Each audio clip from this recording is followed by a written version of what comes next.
Baghdad once dazzled the world, a city where poets recited under lantern-lit arches, where mathematicians pondered over equations, and where scientists debated the movements of the heavens.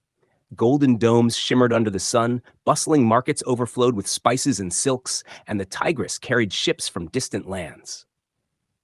The Abbasid Caliphate was a beacon stretching from the Atlantic shores to the frontiers of China, an empire where knowledge, culture, and power intertwined in dazzling brilliance. But the golden glow would not last forever. What caused the unraveling of one of history's most magnificent empires? Was it foreign invasion, civil war, or something deeper, rotting from the inside? Before we begin, if you value thoughtful, in-depth historical storytelling, consider supporting our work. Links to help us financially are in the description below. Cracks beneath the Golden Age. The Abbasids reached their zenith under Caliph Harun al-Rashid, whose reign is immortalized in tales like the 1001 Nights. Baghdad was the pride of the world, a city of soaring minarets, endless libraries, and grand palaces. Yet beneath this glittering surface, danger brewed.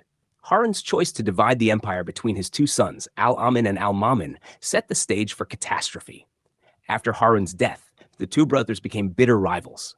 Al-Amin, based in Baghdad, clashed with Al-Mamun, who ruled from the distant province of Khorasan.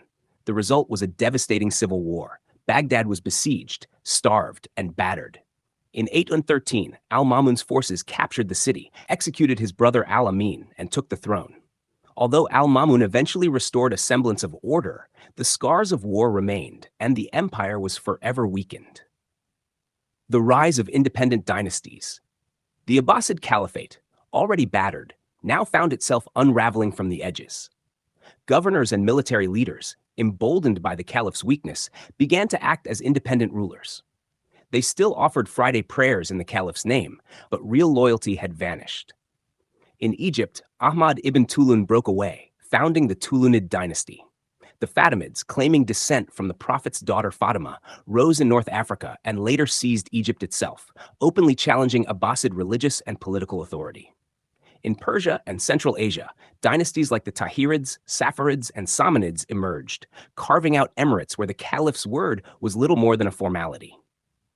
The empire that once stood united under Baghdad now existed in name only. Power shifts to Turkish slave soldiers. Desperate to protect themselves, Abbasid caliphs recruited Turkic slave soldiers, known as Gilman or Mamluks. Initially, they were the elite guard, loyal to the caliphate. But over time, they realized their own power. In 861, Caliph al-Mutawakkil was assassinated by his Turkish bodyguards, an event that ushered in the anarchy at Samarra, a dark period where caliphs were elevated and killed at the whims of military factions. The caliphate, once the master of the Islamic world, was now at the mercy of its own slaves. The Buyid Takeover. In 945, the Persian Shia Buyid dynasty seized Baghdad. The Buyid general Muiz al-Dawla forced the reigning caliph to recognize him as Amir al-Umara, commander of commanders. The caliph retained his black Abbasid cloak and the right to lead prayers, but actual power had shifted irrevocably. Sunni Abbasid caliphs now existed under the authority of a Shia dynasty, a staggering inversion of religious and political ideals. Yet the Buyids, knowing the symbolic power of the caliphate, preserved the illusion. Baghdad remained the theoretical center of the Islamic world, but in reality, it was a puppet show. Sectarianism and collapse from within. The Abbasid world was now riven by sectarianism. Sunni and Shia communities clashed violently. Corruption riddled the bureaucratic system once famed for its efficiency. The agricultural heartland of Mesopotamia, the engine of Abbasid wealth, decayed as irrigation canals fell into ruin. Baghdad, once the envy of the world, degenerated into a city of political factions, street battles, and crumbling infrastructure. The Tigris and Euphrates rivers, once harnessed for agriculture, now flooded unpredictably or dried into useless mudflats. The Golden City was slowly drowning under its own decay. The Seljuk Interlude. In the mid-11th century, a new power rose from Central Asia, the Sunni Seljuk Turks. Marching into Baghdad in 1055, Tughril Beg ousted the Buyids and proclaimed himself Sultan, the temporal ruler. The Abbasid caliphs were restored, but only in appearance. True authority lay with the Seljuk military and bureaucratic machine, led by brilliant viziers like Nizam al-Mulk. The caliph could bless a ruler, but no longer rule himself.